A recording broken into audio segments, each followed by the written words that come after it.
Greetings and welcome to Pop's Collection, where we dissect and reflect on a movie or TV show from a Pop's Collection. I'm Ron Tweedy, joining me is Pops, and today we're going to do our Season 1 wrap-up of What If? What if this thing come out on DVD, then it would be in Pop's Collection. But not yet.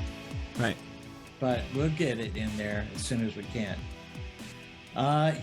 What if actually I thought really good. I know we had our first impressions episode about episode 1, Captain Carter as the first Avenger, but was thinking maybe we'd just take a few minutes with each episode maybe, and then I thought maybe we'd rate which one we thought was our best episode. Sure. Yeah. Before we do that, though, let's take a look. I just wanted to show you a couple of, the source material thing. They did a number of comics, and I just figured they started out in the mid-70s, early mid-70s, and you have things like, what if Spider-Man became a member of the Fantastic Four, became the Fantastic Five? What if the world knew that Daredevil was blind? That seemed kind of interesting. But I tried reading through some of these, and they are a lot longer than normal comics. They're like almost double the size of like a standard comic. Right, so they were kind of like annuals? No, not necessarily. Maybe a little bit shorter than an annual, but like, when this came out in the early 70s, the Marvel canon really has been around for 10, 12 years or so, Fantastic Four, early 60s. So they're kind of retelling the story up to that point. So it's like, basically retelling a bunch of stuff, and they start jam-packing all that stuff in there. But sometimes it would get a little bit meta. Like issue 11 is what if the original Marvel bullpen had become the Fantastic Four. So it looks like it's a picture of Stan Lee as Reed Richards or Mr. Fantastic. I don't know if you see that, but I do. So anyway, but it had some. Rick Jones had become the Hulk. Yeah. So that's an interesting one. Mm-hmm. What if Doctor Doom became a hero? That's probably one worth watching.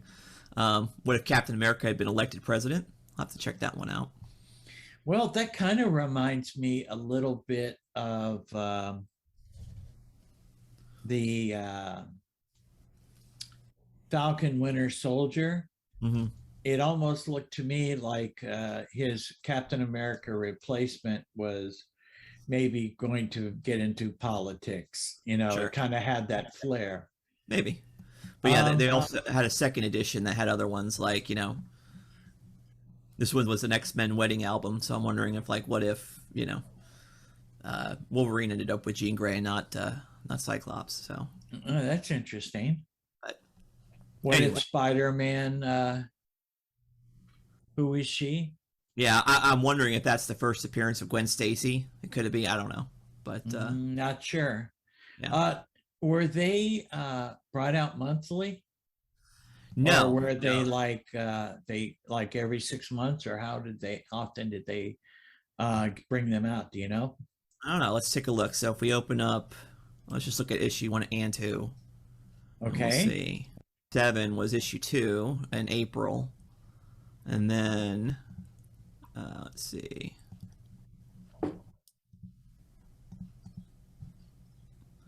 February. So yeah, maybe semi. Okay. Monthly. Right. Okay. All right. Well, that's cool. But one of the later ones was what if Elektra had lived? That was an 80s story, so obviously it wasn't like super regular. So. Right. That's true. Okay.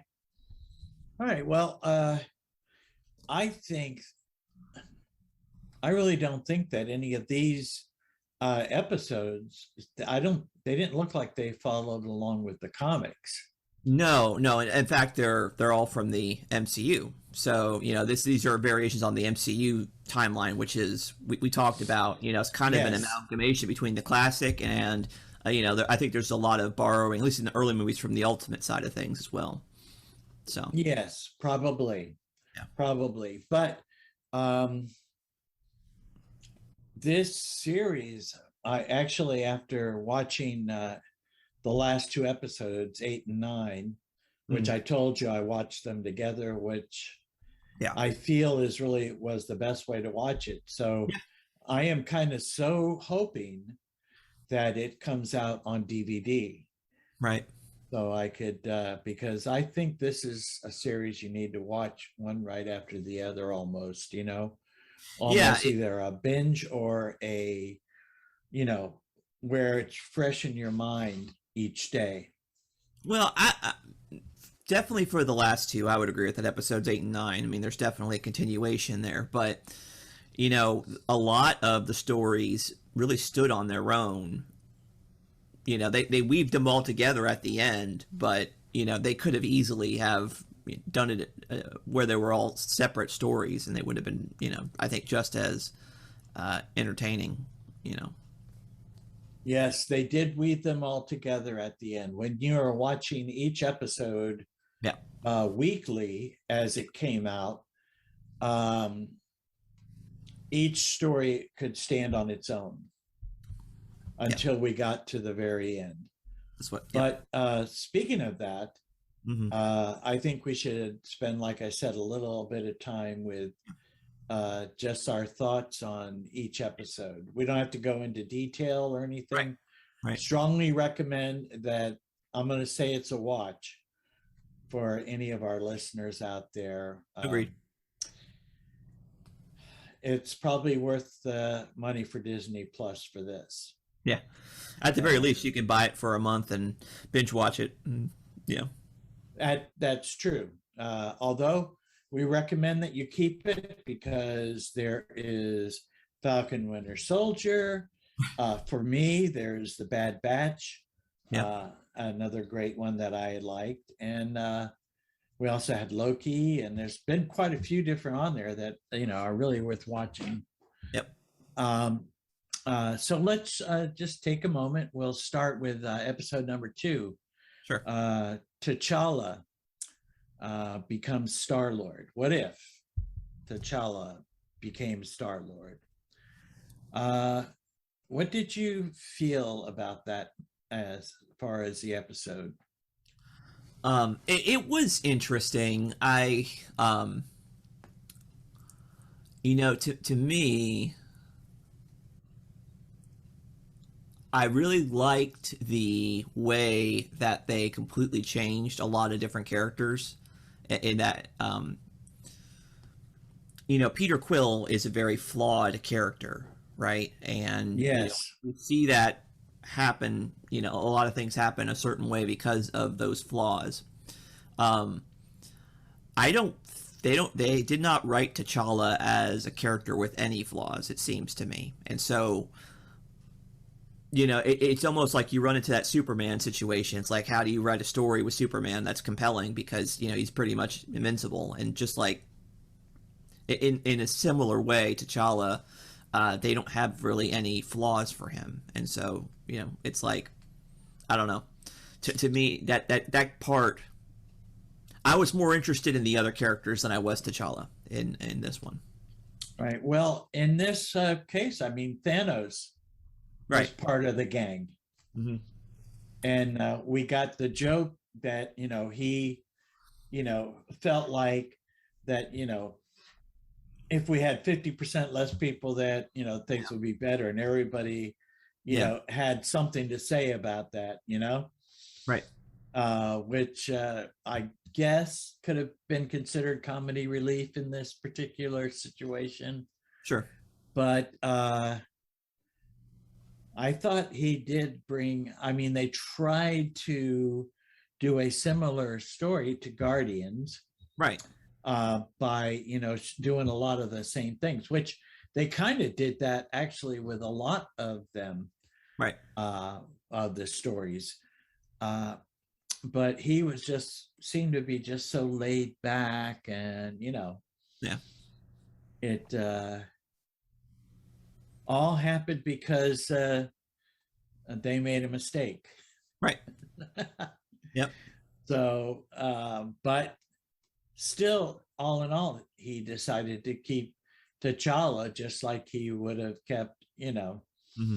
uh, the character he was supposed to pick up in the first place, Quill. Right. But it didn't happen. So this is the story we got. And the premise of this whole thing is that there's a lot of alternate worlds. Yeah. And we see that really in the end episodes. But for this particular one, I thought overall the story was real good and continued good quality animation in this story also. Certainly. Which actually threw out the whole thing. Right. But yes, it really, I thought it was written well the way they chose it to handle it with a character not flawed. He's now a master thief as opposed to being the king of Wakanda, Yeah. Yeah, but like I said, I don't know. To me, him not having to struggle against something, a character, an internal struggle, it's kind of boring. So what made the episode good was the fact that you got to see what Thanos was like when he was not a complete genocidal maniac. You got to see Nebula a lot different, which, instead of her being obsessed with being better than her sister, she's like this, she kind of reminds me of some sort of like secret agent type of, femme fatale type of character. And you had Seth Green reprising his role as Howard the Duck, which was great. And you had more Benicio del Toro as the Collector, which the voice acting was great through this whole series. It was excellent through the whole series. Yeah, and obviously getting Chadwick Boseman in his last Marvel appearance in the series is extra special. Even though I think that they wrote him as a boring character, T'Challa or Chadwick Boseman's performance is still excellent. Well, yes, and we do get him again later. Right. So I know I thought about that heavily during this particular episode, how that we are not going to get him in Black Panther 2. Right.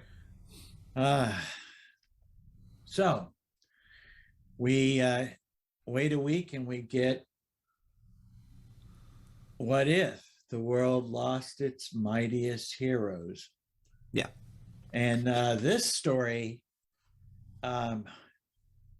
it kind of felt weird to me at the beginning. Yeah. And then once we saw that it was a revenge type thing. Actually, I would venture to say that it's more of a murder mystery show episode. Like the last one that we saw was a heist episode. Absolutely. I mean, it was all about them, getting the MacGuffin from the Collector, and then him finally finding his family.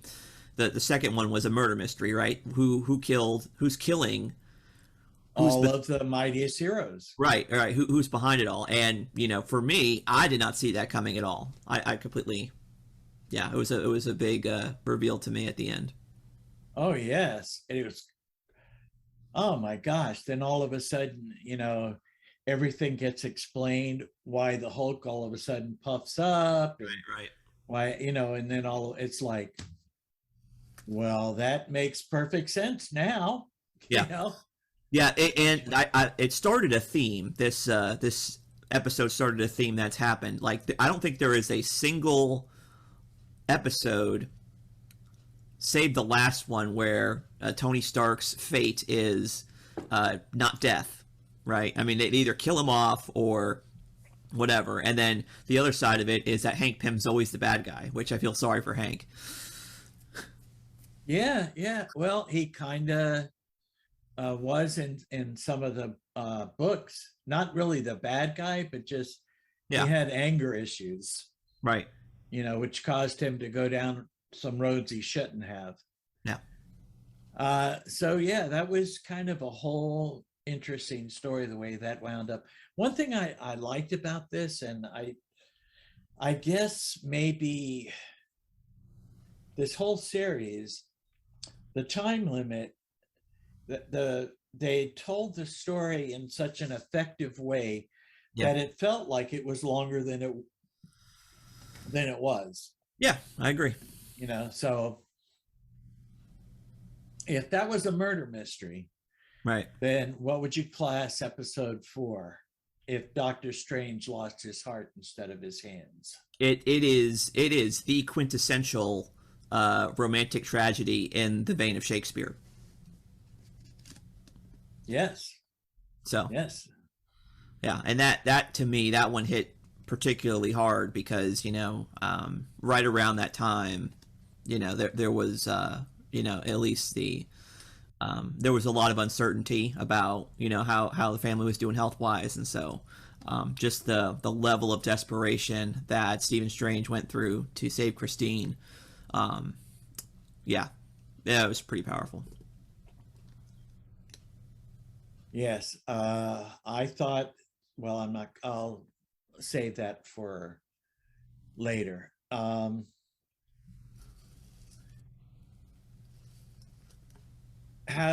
right, so then we had episode 5, which I thought, Yeah. that actually, there was a time in Marvel when they had all the characters out in zombie Yeah. comics. Right. So I thought that was kind of an homage to that. Oh yeah, it has to be. Yeah, it is.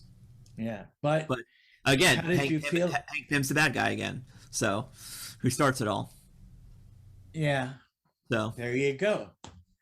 And so and to me, did it have kind of a Walking Dead a flair to it, do you think, or no? well, it does, but I don't think it's a Walking Dead. It's not specific to Walking Dead. It's just the normal zombie movie thing. Like I thought a lot of the Romero films, you could see that is as well in it. What about like what's the other one? That's the video game. Resident Evil. Yeah, Yeah. that's kind of almost a zombie thing too, right? Well, it is, but I didn't see any of that really because the one of the key points of Resident Evil is that you're in a confined space with these monsters and zombies. But in this one, it's almost like a road trip movie in this one, as they have to kind of travel. We start off in space. Banner gets sent back to Earth. Then we have kind of like they're going across, to find a cure. They're going across country for that. So right, and typical zombie type movie, the end never really is the end. Yeah, So yeah. But I will have to say that the plot point with Vision and Wanda, and then getting the head with Scott Lang, that was to me one of the highlights of the episode. That was just, I thought, so well played. It was great. Oh yeah, definitely. But that I thought was very. It was an entertaining episode, and actually, surprisingly, your mom sat through the whole thing. So yeah, and we got a Spider-Man appearance, which we hardly ever see in the MCU. So that was great. Yeah, that is true. So we are halfway through now, almost over halfway through. Yeah. And we get to episode 6, which is what if Killmonger had rescued Tony Stark? Right. Now that episode to me was very, very interesting. Yeah. Here we start off almost led to believe that Killmonger's not a bad guy. Yeah, I was really surprised about that. That he wasn't a bad guy, or that it started off that way? No. I mean, the started off part. I mean, but to me, like it was like I don't know. I think that with the success and partnerships that he and relationships that he got out of that particular situation, you would think that that would have changed his outlook on how he views things. But at the end, no, he's still the same guy who's obsessed with creating an ethno state that is ruled, or a world that's dominated by the ethno state of Wakanda. So I don't know. Yeah, no difference, right? He was still the same person that he was. Yeah, that was interesting, that part. Yes, but again, Tony Stark didn't make it. Exactly. Yeah, so you're right. That was something that was going through the whole thing. Right. That to me got to be real interesting towards the end of that episode. Sure. When he started revealing his true colors. I thought, once he became his bodyguard and he started doing things with Stark, they were best buds. I thought, wow, okay, this whole episode's not gonna be, but it turned around and he went back to himself. So that episode compared to episode 7. Yeah. Thor as an only child. What if Thor were an only child? Yeah. It's one of those things where they really now are making Thor's I call it man baby Thor, right? It's the Thor that is there's that humor, which is totally fine, but it's also there's this immaturity or maybe naivete, I don't know, but Thor, he's not like I always want Thor to be, he has that, but then he ends up being King Thor finally, and actually takes responsibility and gladly assumes that level of sacrifice that a king would have. We never get there. But in this episode, no, we don't. Well, no, we never get there. Period. I'm going to already make the prediction that Thor: Love and Thunder, we're not going to get there either. So we have that, but that's all to say, though, that it was probably had some of my most favorite moments in it, though. I mean, just the, I love Frost Giant Loki. I think he's great, and the interaction between them was fantastic. I love the fact that, so there was this thing going around a couple of years back where Brie Larson, who is the actress for Captain Marvel, made the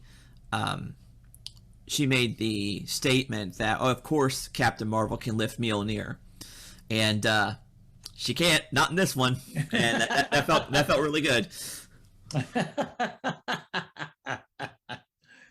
Well, it was interesting, but she did find the way to defeat Thor. Yeah, definitely. Yeah, and that goes back to Thor actually being a weak man. That the way to beat him was to call his mom, right? Yes. I mean, well, come on, he was yes. Now that rendition of Thor kind of reminded me of the beginning of the first movie. Of the very first Thor movie, where he was kind of impetuous, and I think it's more of Ragnarok Thor than anything else.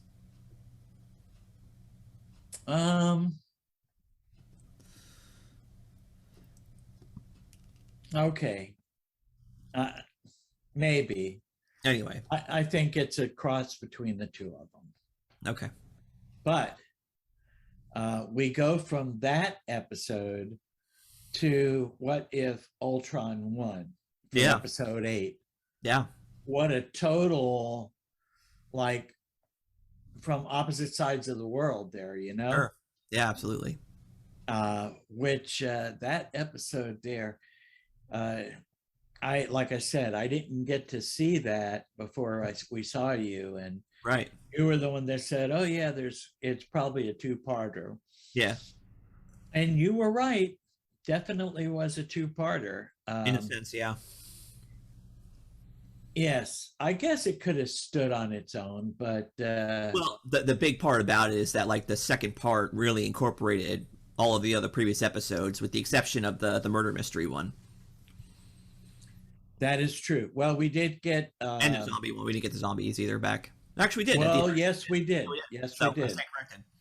Yes, we got the new Avengers: Supreme Strange, Captain Carter, Star Lord, Yeah. T'Challa, Right. Party Thor. Right. Yeah. Well, it's really the Guardians of the Multiverse. That's what they call them, not the Avengers. So. That's true. That is true. Yeah, that's right, because we had Gamora too, also. Right. Which she didn't get her own episode either, so I don't know what that's all about. No, she didn't. But we kind of got uh we got in the Ultron, we got Natasha and Hawkeye, Yeah. right? And Yeah. Bart. And we also kind of get eventually Natasha comes into this episode too. That's right. So very, very interesting the way that they kind of interwove everything, because we did get, like you said, we got zombie Wanda, Yeah. you know, fighting her boyfriend, you know. Well, her boyfriend's body, because Ultron, took over That's that. true. Wasn't, That is true. yeah. So. Yes, which in this reality, Yeah. I guess they were never boyfriend girlfriend in this reality, right? Because Ultron won. Yeah. Vision never existed. Vision right. was never. Exactly. Yeah. So. Um, so that kind of brings us to the end Right. of the series 9 episodes, and we get a actual teaser at the end of episode 9. At least I think it's a teaser. Romanoff and Carter finding the Hydra Stomper. Right. And she says, "Oh, and there's somebody inside." Right. Right. Yeah. Now, who could that be? Yeah. No. But I guess it's also kind of interesting because that kind of flows with Endgame. That Steve Rogers went back to be with Carter. Yeah, well, I think that was the thing. Is like they're going to get to be reunited. This is just a different way they're going to do it, right? Right, totally different way. Yeah, but definitely was pretty awesome, I thought. Yeah, the whole series, and honestly, I cannot wait till it comes out on DVD. I sure hope it comes out on DVD. Yeah. Because I haven't seen anything on Falcon Winter Soldier or Loki or the other one that we were watching too. WandaVision. Yes, I haven't seen anything on any of those. Yeah. As of yet. Right. At least not something official. Yeah. All right. So overall, I'm going to say the animation in all of them was excellent. I'm going to say anime quality. No, it's better. It's different. I mean, to me, it looks like the cell shaded. It reminds me of a cell shaded, like stylized. It's like a halfway between real life and comic book. Okay, yeah, probably right. Music was great all through all the episodes, and we've already said the voice acting. Yeah, you can't get much better than that, right? Well, yeah, some of it. So like I'm just looking really quick to see if who had the different. So obviously they got back a lot of the movie actors to come back and do their voices, but there's a few notable ones that didn't return. So obviously, Steve Rogers was done by Josh Keaton as opposed to Chris Evans. So, he did a serviceable job, I think, but he's not the same as Chris Evans. But let's just remember too, the Steve Rogers in this is like a 90-pound weakling, so could get away with not being Chris Evans, I think. Yeah. Okay. But for the most part, I think Was Hawkeye also a different voice actor, No, that was or Jeremy Renner. was that was Raimi or Renner? Yeah. Okay, so Yeah. I'm looking at just different ones here. Let's see. Uh, I saw somebody else that was different. Let's see. What was it? Wow, they actually got Michael Douglas as Hank Pym. That was pretty. yes. Oh yeah, you couldn't tell. Yeah. Yeah, I Well, could definitely yeah. tell. Well, sometimes it could be like a sound alike. Like they can get like the guy who does Tony Stark is really good. But it's definitely not RDJ, Right. right? Yes, But definitely. um, the He sounded a lot like him. yeah, but he has its own take on it, but it's like the same. It's the same kind of inflection that Robert Downey Jr. does, but it's not his voice. But it's Right. still really good. Like his name's Mike Wingard, and he does a great job. I think he does. As that, even if it wasn't him. But Stephanie Panisello did Betty Ross, so that wasn't Liv Tyler. And Mike Right. McGill did General Ross, which is not Right. right. And Alexandra Daniels did Captain Marvel, so Brie Larson did not come back. And let's see, Paul Bettany did come back to do Jarvis, which he did Yes. that. And then Evangeline Lilly did do Hope Van Dyne, which is great. And then Paul Rudd being Scott Lang's disembodied head, which is great. Yes. Yes. Yes. Hilarious. Yeah. And So it was there. Whoever, all the voice acting that was done yeah. there was done really well. The music flowed with every episode. It got you caught up in it. Yep. The pacing was, I didn't feel like any of the episodes had any spots, and especially in a zombie episode, you expect to have some type of a quiet spot in Sure. there. Yeah. But they chose to use that time effectively to move the story along. So I'm going to say everything was done great from all 1 through 9, all of them. Agreed. All right, but this we may not agree on. Okay. Your favorite episode 1 through 9. Yeah.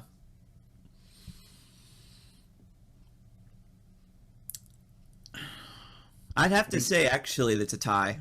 It's a tie. I'd say the zombie episode with the Thor episode. Really? Yeah, yeah. I mean, I like both of them for different reasons. I think the zombie one, like I said, it told a great story, and I love how they utilized the characters in it, and the fact that the ones that ended up surviving weren't the ones you actually thought were going to survive. For instance, you didn't have Tony Stark survive, but you had Happy, and so he kind of took on the mantle of being from the Iron Man universe. Then he had Sharon Carter from the Captain America side. So the fact that they gave those other characters time to shine from those other movies was great. And then the reveal at the end where you have just the Wanda and Vision angle was great. And yeah, I thought that was really good. And then the Thor one, obviously, I talked about that, how you had the relationship between Loki and Thor, which is one of the highlights of the MCU in general. Having those guys bounce off each other in a totally different family context is yes. great. And like I said, the interaction with Captain Marvel, and I have to say, the voice actress that did Alexandria Daniels, I think. I don't know what she looks like, but I think she might actually be a better Captain Marvel than Brie Larson. Actually, I'm going to say that. She's a better Captain Marvel than Brie Larson. And, yeah, so that's why I think that one's great, too. So I'd say those two are my favorites. Okay, well, that's really good. Well, like you said, like we had discussed, they were all really, really good. But for me, it was episode 4. Okay. Doctor Strange. Yeah. Losing his heart. Yeah. Instead of his hands. Yeah. That episode for me was a real um, binding episode from beginning to Yeah. end. Yeah, and I think, yeah, I would say that one probably had the most impact on me as well. But I don't know if I can handle watching that one again. Like I could watch the Thor one, 50 times, and it would be, Oh just, yes, you know. And I did appreciate the direction they went with that one. That they didn't end it on a happy ending or whatever. It was just this kind of down moment, and it was. Just they kind of left it where you weren't expecting them to leave it, and I thought that oh was yes. it was very bold of them to do that. Oh, absolutely. And that's really was the final nail in my coffin Yeah, to like, oh my gosh, yeah, I will forever be in this little right, containment yeah, forever and ever. yeah. Of It kind course, of he does. Go ahead. yeah, it just reminds me of the Twilight Zone. Kind of that kind of story would be told in that way. I I think agree. I with that agree. kind of ending, with that kind of ending. Yes. Oh, yes, definitely. Yeah. Um, it it almost reminds me of there was a Twilight episode with Burgess Meredith, who was a book reader, Okay. and he went into this like safe area to get away from everybody so he could read because he didn't like to be with people. Okay. And while he was there, the apocalypse happened and there was nobody living. So he was there all by himself. And he finally like came to this area where he was found the library and all these books that he could read. Yeah. But he was a guy that had real thick glasses Uh huh. and he slipped and fell and broke his glasses. So now he Oh. had all these books and he couldn't read them. Yeah. Yeah. Okay. So it was kind of Yeah. like that thing that, Yeah. it was like same kind of an ending type story. Sure. Sure. But he did get to redeem himself at the end. Yeah. So do you know when the next What If is coming out? No. Let's see. I don't know if they've announced. I know they announced a season two, but I don't. Yes, I heard that, but I Yeah. didn't catch a date or anything. Hmm. But if it's as good a quality as this one, I'm looking forward to it, definitely. Hmm. Yeah. So how many of the What If comics were there? Do you know? Oh yeah, there's a ton of them. I mean, just and So say Marvel Unlimited is only a fraction of what they actually have. I think so. okay, so then they could possibly glean off of some of them stories, possibly. I guess I don't think they actually cleaned off any of them. Really. I No, mean, they didn't. so But I'm just saying, if they run out of yeah, ideas, they could. gotcha. Yeah. All right. All right. So, is it a thumbs up watch? Oh, absolutely. Yeah. All right. For me, also. Very good. So, again, listeners, if you don't have Disney Plus, go for it. It's Yeah. worth it Sure. for that. And, of course, the other shows that we've reviewed Right. that are on that channel also. Sure. And if you're a Star Wars guy, you will definitely love Bad Batch. Yeah. So, all right, Okay. good. Cool. All right. So, any other thoughts? I think we covered it all. Oh, we sure did. We definitely did. All right. Well, All right. Well, let's wrap it up. We'll thank you all for listening to another episode.